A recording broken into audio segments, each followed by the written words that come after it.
লা ইলাহা ইল্লাল্লাহ লা ইলাহা ইল্লাল্লাহ লা ইলাহা ইল্লাল্লাহ লা ইলাহা ইল্লাল্লাহ লা ইলাহা ইল্লাল্লাহ লা আলহামদুলিল্লাহি রাব্বিল আলামিন ربنا ظلمنا أنفسنا وإن لم تغفر لنا وترحمنا لنكونن من الخاسرين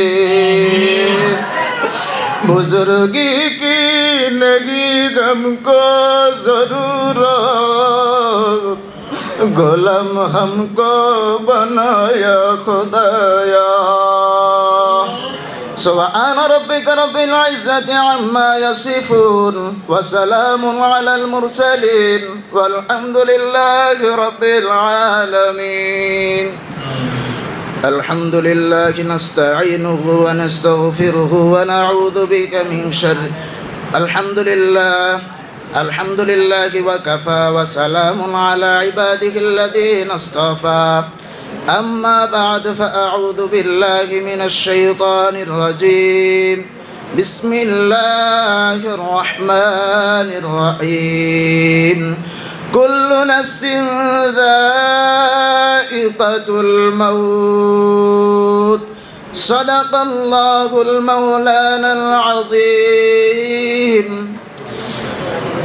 الحمد لله رب كريم দরবারে অসংখ্য অগণিত শুকরিয়া যে রব্বে কারীম আপনাকে আমাকে এই বাৎসরিক চরমনায়ের ময়দানে আসার মতো তৌফিক দান করেছেন। সকলেই শুকরিয়া আদায় করি আলহামদুলিল্লাহ।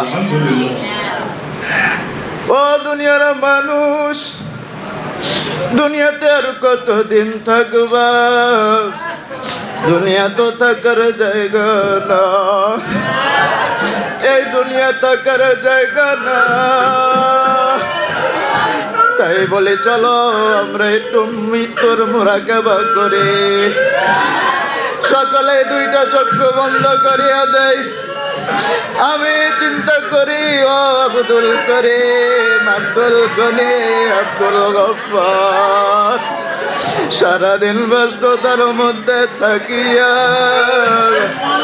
রাত্রের বেলা বিবির সাথে ঘুমাইয়া রইছো, রাত্রে বেলা বাতিটা নিবাইয়া দিলা, অতঃপর কতক্ষণ পরে আজরাইল আলাইহিস সালাম তোমার সামনে হাজির হয়ে গেল।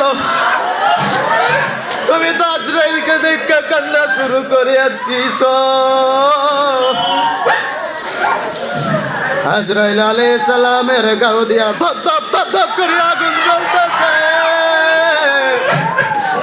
তুমি দেখা অবাক হয়ে গেল। তুমি তো যাইতে চাও না, কিন্তু আজরাইল হঠাৎ করে তোমার ঠাপ করে ধইরা পালাইছে।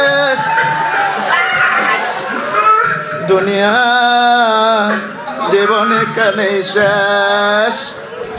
তোমার বিবি হঠাৎ করে তোমাকে ডাক দিল ফজরের নামাজের জন্য। তোমার বিবির সন্দেহ জায়গা গেল, অতঃপর ধাক্কা দিয়ে বুঝতে পারলো তুমি তো আর দুনিয়াতে নাই। তোমার জন্য কেউ গেল কবরস্থানে, আর কেউ গেল পরে পাতার গরম পানি করতে।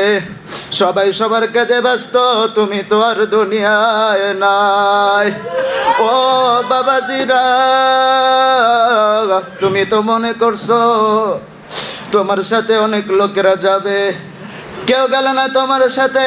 দুইজন কবরস্থানে নামলো, তুমি মনে করছো এই দুইজন হয়তো বা আমার সাথে কবরস্থানে যাবে। কবর যাবার পর যখন দুই ব্যক্তি লাফ দিয়ে উঠে গেল, এখন তোমার কবরে কোনো সাথী নাই, কোনো বাতিও নাই। তাই বলি হে যুবকরা, ও বাবাজিরা, মৃত্যুর আগে একবার হইল কাজ দিলে তওবা করিয়া যাও। নাসরুম মিনাল্লাহি ওয়া ফাতহুম করিব। মাশাআল্লাহ।